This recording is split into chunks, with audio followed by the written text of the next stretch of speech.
Well, we are back at it today. The 5 windows gone. Fortunately, I'm kind of sad because I did like looking at it. It looked pretty cool with the chop and everything. Today we're back on Craig's. My goal for this week, I'm gonna try to get it off the frame table. I got finished the boxing plates. I need to get some of the surface rust off where I've touched it and didn't clean it like I should have. It's easy, just sands, just annoying. Back boxing plates, I need to go ahead and get them all finalized and made. I've already pretty much got this side fitting. I just need to tack it in. The only other thing I need to do is I need to figure out the steering box situation. Craig's already has another seat. It actually came out of Charlie's uncle's 32 from back, the one he was talking about the other day in the other video in the 90s. It's really cool. It's got some pinstriping on the back of the seat. It's really neat. I'll show you some pictures of it when we get it over here today.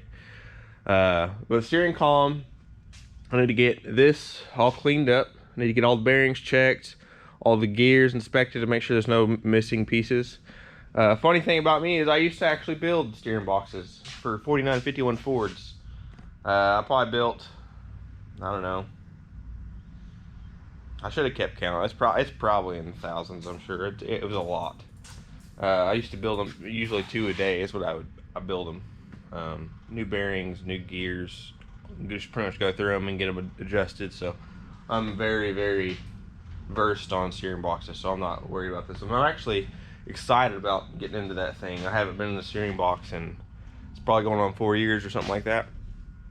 So we'll get that thing squared away, and then I'll start mocking it up, getting the seat in here, getting the column ready to go. Then I need to start bending the brake and clutch lever rods around so they'll clear the shifter linkage and they'll have good travel with the master cylinder.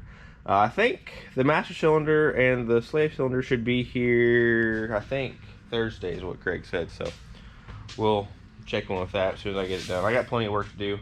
I also got the axle back. That's a 5.5 inch drop on Craig's, so I'm excited to see that thing under there. Honestly, I'm just excited to see it on the ground. So I'm gonna try hard to get this 40 just to be able to put it on the ground to where we can see it at ride height, because I am ready. It's gonna be tough looking. So let's get on this steering box. Okay, on these, with it being a solid shaft like this, you always usually gotta take out the sector gear, or the sector housing first.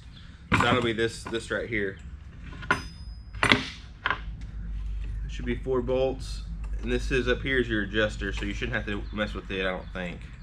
I know on some Mercury's, I believe, had a sliding adjuster type deal where it slid in the top of the cap, but I think this one just pops off. We're about to find out.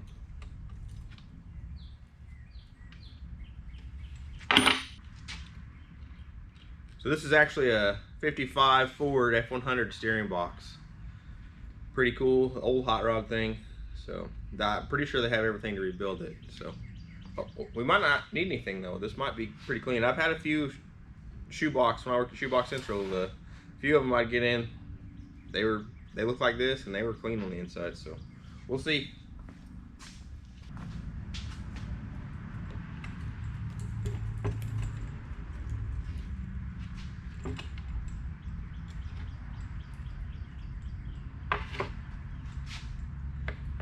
Okay, this is one of those ones. So this goes into a groove on top of the sector housing, so it's not like a shoebox. The shoebox would this just presses up against the sector housing, so this actually slides. So this is more like a Mercury style, or I believe 52 Ford had it too. I can't remember. But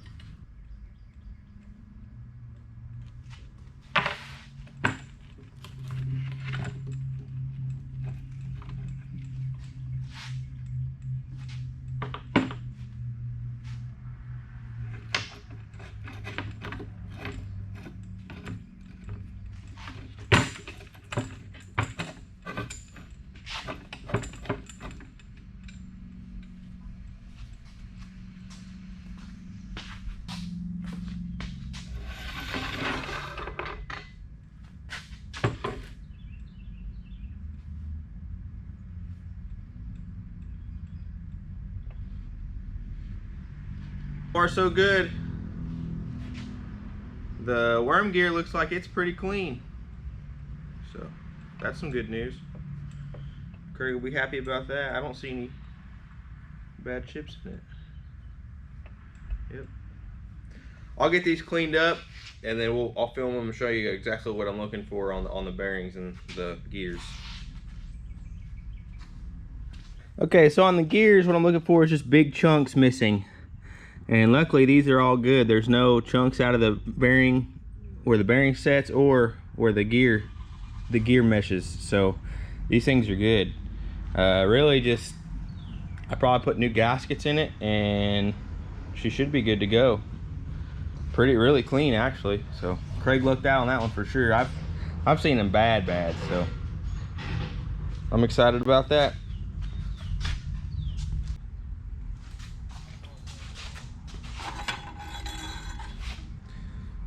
Some grease on the bearings. Just slide it in. We got the housing all clean, everything all cleaned up and ready to put back together. So I'm gonna start assembling it. Just trying to remember all the stuff I used to know.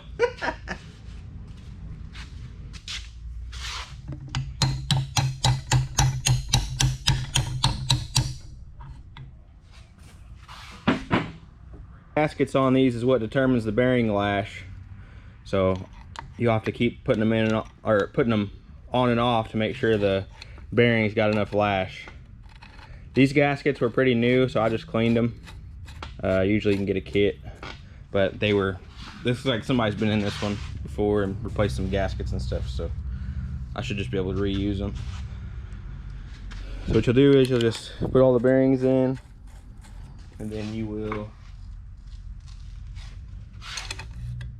tighten it down.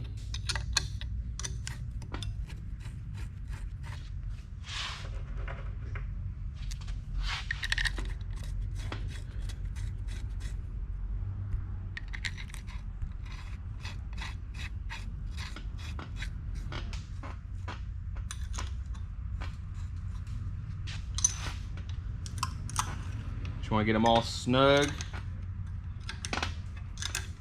how they would be if you were final assembling it, just to make sure that the steering shaft turns without any binding or anything else. So right there, I can tell you that's too tight, so we need another gasket. So I'll make one. I don't have a kit. It's not that hard, I'll just cut it out of some paper.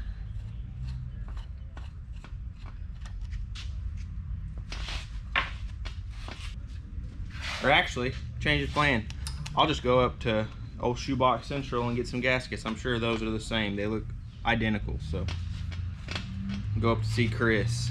If you guys need any 49 to 51 Ford parts, Chris is your guy. Shoeboxcentral.com.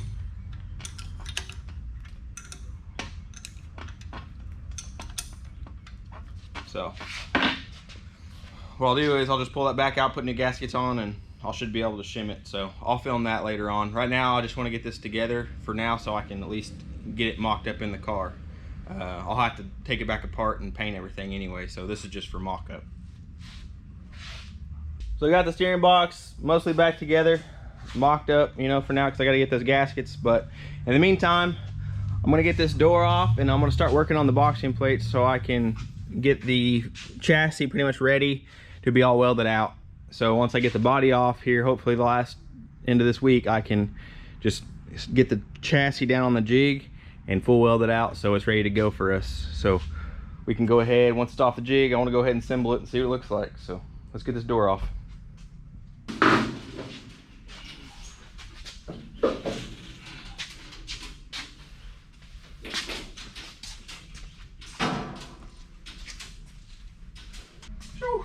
A little harder than I thought it was going to be, but we got it off there.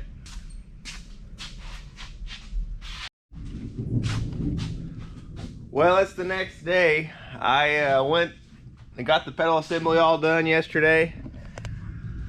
Everything's right. I went to Atwood yesterday and got some Heim joints just to get the rods starting on building the rod assembly for the master cylinder and the clutch cylinder, so it would all work.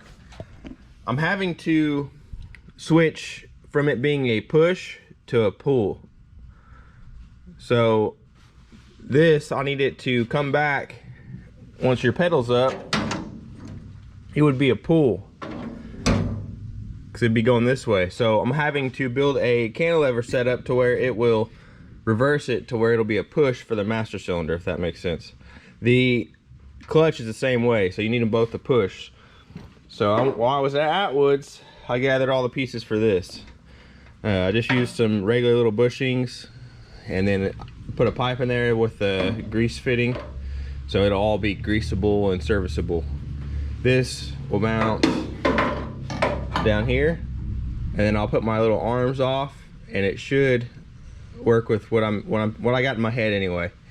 So I got about that far, and then I realized I need the transmission out of this thing so I can drill all the holes properly to where everything will align. So I finished the last of the shifter linkage and got it all to where it shifts.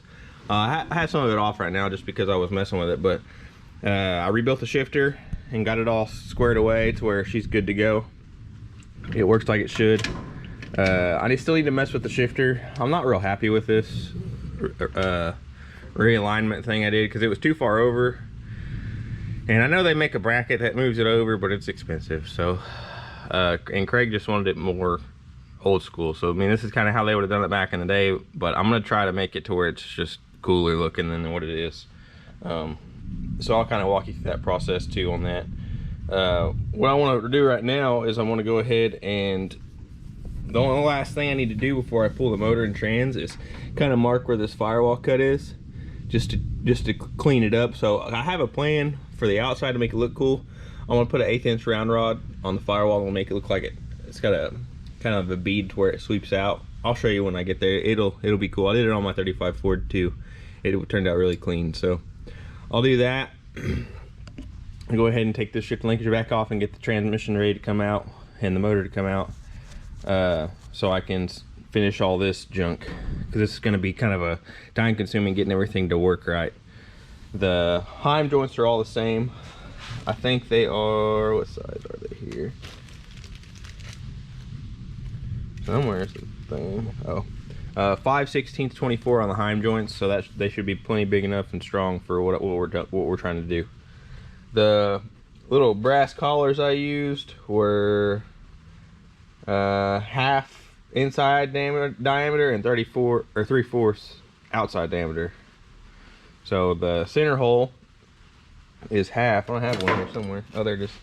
So the center hole is half, and then the outside diameter of this is 3/4. So that's all I used on this, and then just a grease fitting and a pipe just to build this little thing. You could have probably bought one of these maybe, but it would not have worked. I still would have had to cut it up and make it work. So it was just easier to build one yesterday.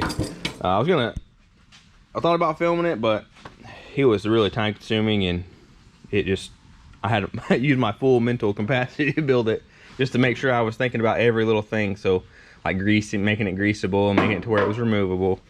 But we got her done. So let me go ahead and get this shifter off here, and I'll mark that firewall, and we'll start pulling the motor. So I messed around a little bit. We got the steering box back together, and we got Craig sitting in it now. So I hit up Craig. I know he had this old seat, and this is actually from Dave Griner's old 32 3-window. It's an original 3-window style seat. And then we got a F100 style steering box and column. So I had Craig come over today, and we just mocked everything up to where everything's comfortable seating position wise. And we think this is the original drop, but we're gonna have to wind up adding to it a little bit because it's a little short to go to the dash. But other than that, Craig's pretty happy about it. I'm very happy. So I really needed to get this done so I could get the clutch and brake pedal, make sure they cleared everything, and they do. So I got the holes drilled, I got everything happy. I just need to fill the old holes and drill the center hole for the sector gear to come out, or sector shaft to come out. But we are getting close. I'm hoping tomorrow I can get that done and start messing with the brake pedal and clutch pedals. that's really what we need, what we lack on getting it off the frame, or getting the body off the frame and starting to finish the frame to where we can actually make it an actual roller on the ground, to where we can put the floorboards in it and make sure everything is clearing like it should. I'm really hoping, some of you probably seen Jacob's video of the Model A. If I can just get it to where that Model A chassis was, where the brake lines are in, it won't be nothing to put this car together and get it running. Really, that was our last big hurdle, is that. After I get that fixed, and we're pretty much going home with it, so. I'm happy with it. It's cool. It's the first 3-window I've ever like set in with steering wheel, so. I'll get up there so you guys can experience it. It's pretty cool. He's got plenty of leg room. Yeah. The steering wheel clears the door. The pedals are about center of the column, honestly. Yeah. So, yeah. Everything. Shifter. So it'll be cool. I'll tell you what, 3 windows or something else. Everybody says 33, 34. I don't know, something about that 32 dash. It's magic. And then the little tiny glove box doors. Super cool. But hopefully tomorrow we'll get back on it and I'll finish the brake and clutch pedal stuff. I'm gonna have to heat some stuff up and move the ears around for the rods that come off, just to get it all better aligned. And then I'll start working on making the cantilever setup to get the push rod to work with it right. Push rod for the master cylinder. But I think we're gonna sit here for a few more minutes and enjoy it before we get down. I'll catch up with y'all tomorrow. So I got the shifter all out, the seat all out. Next up, I need to take the intake off and the mag. And then we need to figure out, I made a pathway so I could get the cherry picker over here. So I'll probably wind up having to move the roadster forward, honestly, because I'll probably just come straight out with it, lift it up straight out and then over. So start getting this intake off and this distributor out.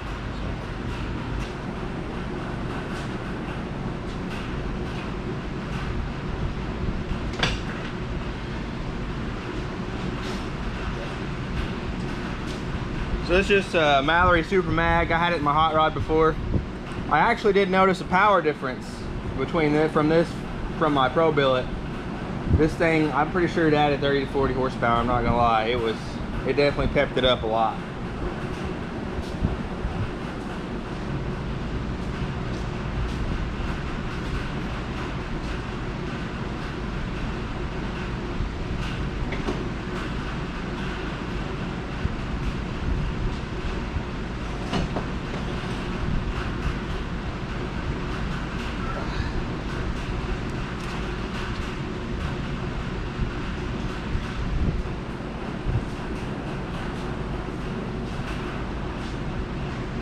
Go ahead and take these heads off as well.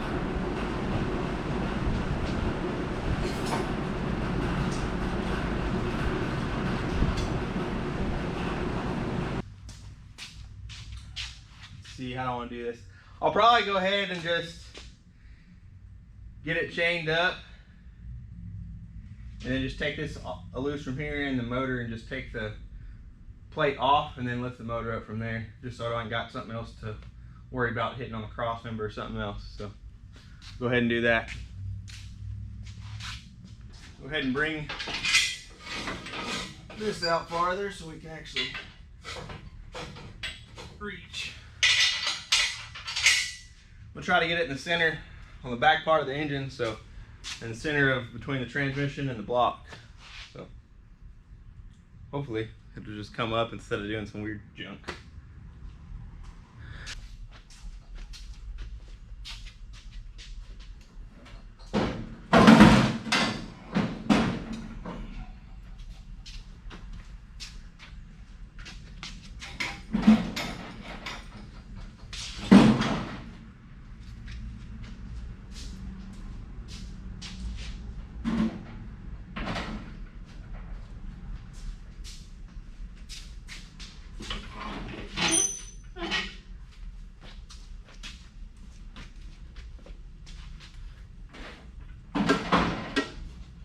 Keep slowly working it that way.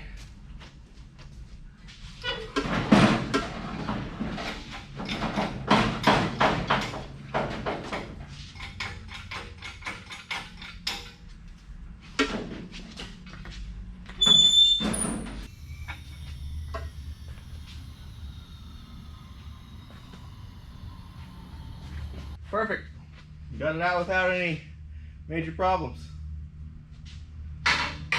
Probably just go ahead and just break it all apart and load it up in the back of the truck and take it back to Craig. I think we're going to wind up using my small block Chevy. It's a 355. It's got aluminum heads just for the gathering. His probably won't be together in time, so just trying to really just mainly get this thing to the gathering. I'll let Craig borrow it for a while until I need it for my project coming up. You'll see soon, hopefully.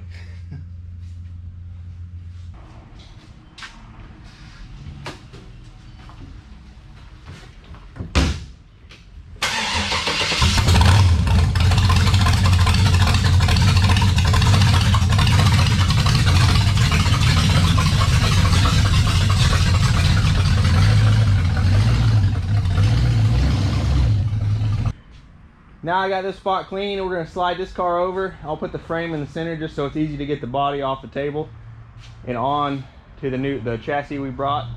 The reason, like I said, I'm doing this because I got to weld I got to get the Craig's chassis back all on the jig, strapped down so I can weld it out without it moving and warping. So we'll get this one moved over and the new chassis in here. I'm just going to lock it down and we'll just steady it pretty much. Come this way and we'll have to set it down after we. Yeah. Alright, be careful because you got your foot. Easy dozer. Okay, right there. Perfect. Alright, you alright, Bill? Yeah. Alright.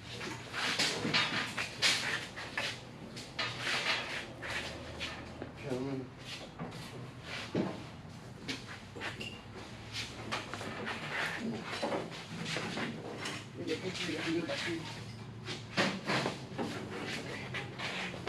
Oh, flat tire.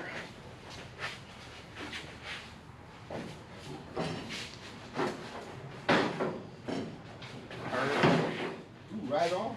Perfect. Sweet. Didn't even fit. Thanks, boys. That means this frame's pretty good shape. Yeah. Man, it's on it real good. Yeah. On my side. You're the man, Bill. Oh,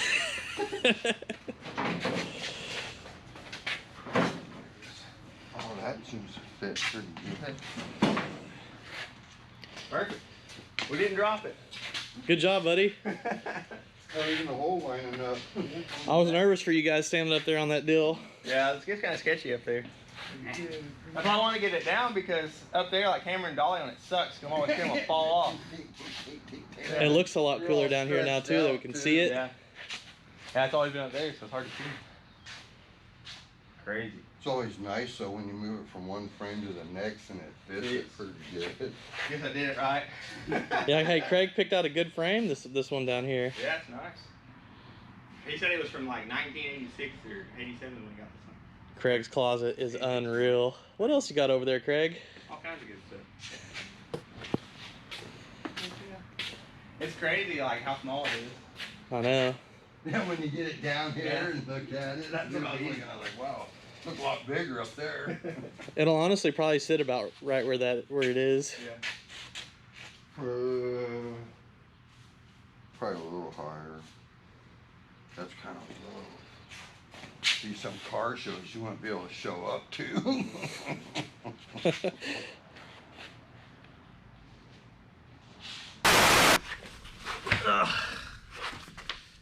Well, here we go. All right, question and answer time. You guys had some good ones, and I'll do a better job at writing down a lot of the questions from the comments, and next time I'll have more. Get down. Yeah, yeah, in case they forget these. So a lot of good ones, a lot of funny ones. More support than anything. Yeah. You know, the comment section's been great, Yeah, very thank you, supportive. Once again, I usually do most of the editing, and you know, I don't really know what's going on there, but I'm working at It's it. getting good. I mean, I might turn some music up right now and drown us out. All right, man. So you ready for these? Yep. All right. Number one. Are you self-taught with the metal work and the polishing with the buffer? And a lot of people wanted to know, did you go to school to learn this, like Votex or Votex. any kind of trade school? Okay, I'll start at the beginning. So when I was a kid, I was probably 14 or 15, and I started doing rust repair on my 35 Ford pickup. Well, I always like enjoyed it because I was shaping stuff. It was crude, but I was shaping things. I always liked just after you got it done, you know, it's like, oh cool, I made that by hand, you know, it's kind of a neat feeling. So I always liked that. So I went to high school, and then I found out they had a Votech here in Shawnee called Gordon Cooper. So I went there, did the auto body class and the paint class. I think I did it 2 years, I can't remember. But learned all the body work stuff, and there's a lot more body filler than actual metal work. We did some metal work, but it was more just to get it to where you could, you know, put filler on it. And I never really felt body filler.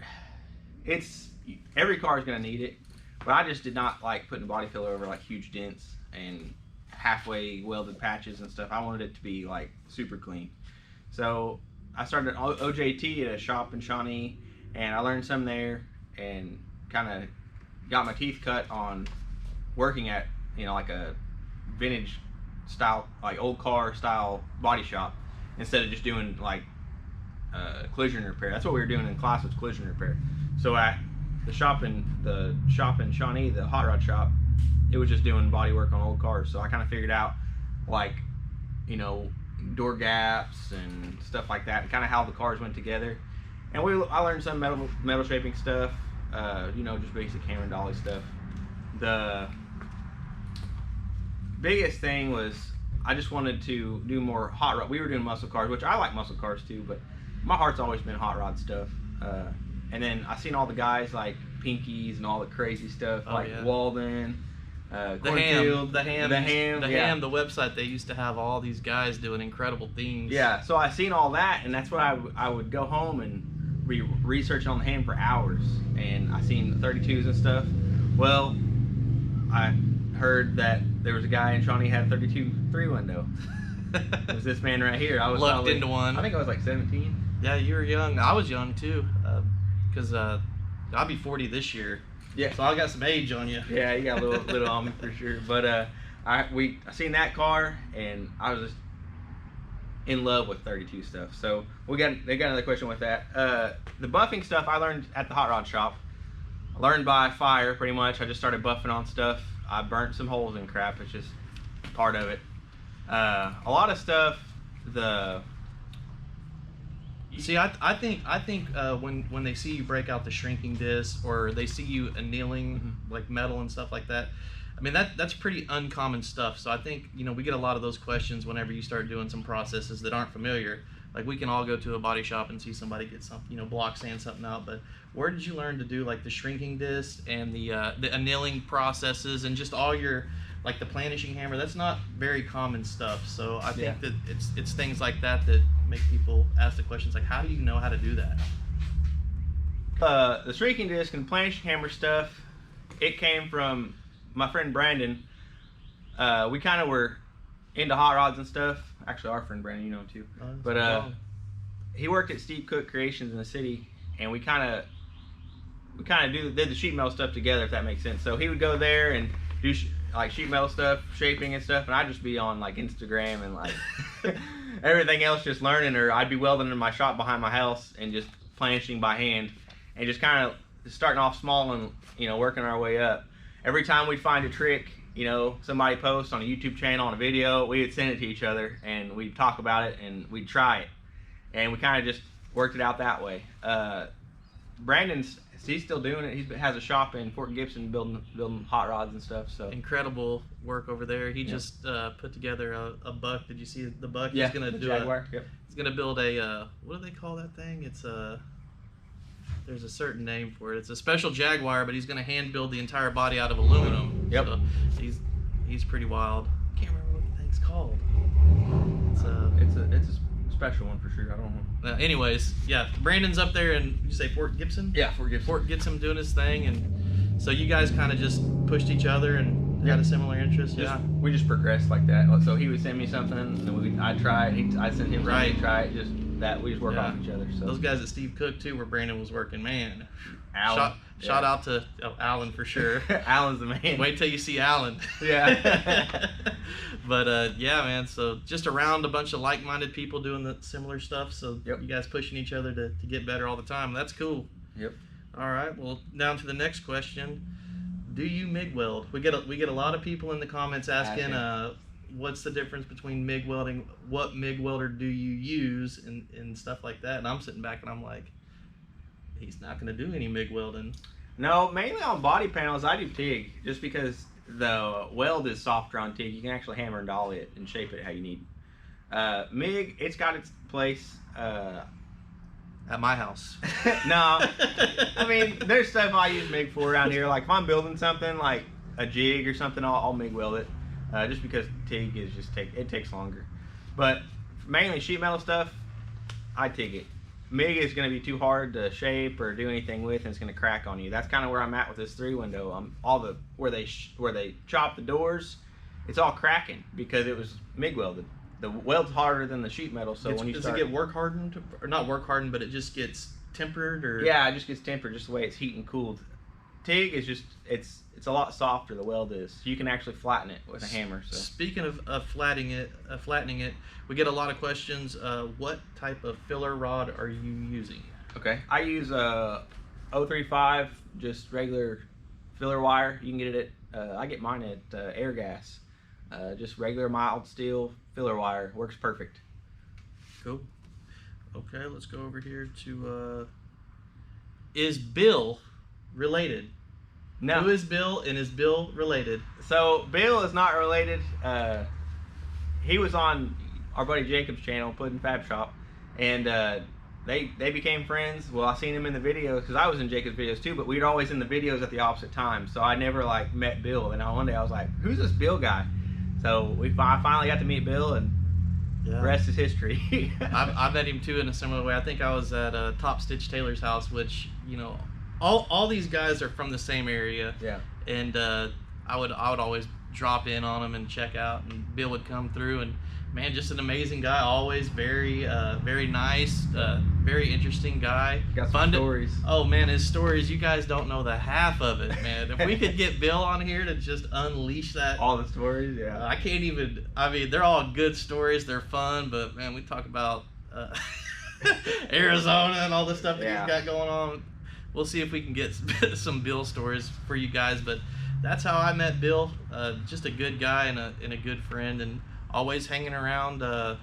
Hanging around here, helping out. I mean, I think he's going to be here later to help us move his body. His knowledge is incredible, man. He'll come out with some stuff, and I'll be like, man, Bill, how'd you know that? Oh, yeah, he's worked at a machine shop for so long building this. Dang, Bill. He's been around it. Yeah, so he knows. Yeah, he's the real deal. So let's get over here to this question. Of all cars, you mentioned that you do like muscle cars, but why hot rods, and especially why 32s? So hot rods have always just been, I don't know, something about them. It's always just stuck with me. I've always loved them. When I was a kid, we go to car shows, and I always just liked the hot rod, just one of them deals. And then seeing American Graffiti and Hollywood Nights, you know, just like the T-Bucket and, you know, all that kind of stuff.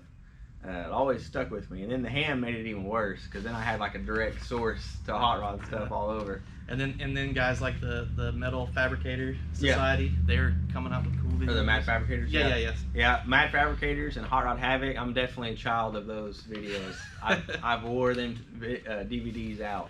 So if you haven't watched the Hot Rod Havoc or the Mad Fabricators, definitely check into it.